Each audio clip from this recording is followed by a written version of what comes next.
him requesting a meeting, I was feeling very honored and so happy just to meet him. খেলার মাঠে শাকিব খানের দল Dhaka capital ছক্কা না মারতে পারলেও সিনেমার মাঠে কিন্তু ঠিকই শাকিব খান ছক্কা হাঁকাচ্ছেন একের পর এক।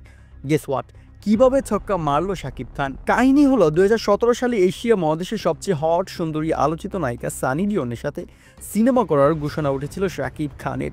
সেই গুঞ্জন দীর্ঘ 7 বছর পরে এসে বাস্তবে রূপ নিচ্ছে। কিন্তু কথা হচ্ছে 2025 সালে এসে শাকিব খানের সিনেমায় সানি লিওন আসলো কিভাবে? সেই কাহিনীটা সত্যিই খুব ইন্টারেস্টিং।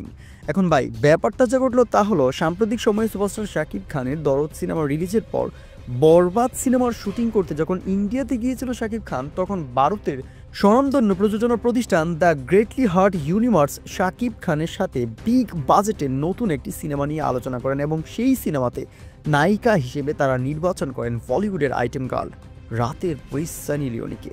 আর এইদিকে ভাই, এই খবর সোশ্যাল মিডিয়াতে ছড়িয়ে পড়ার পর পোলাপান তো নিচ্ছে বেজায় মজা।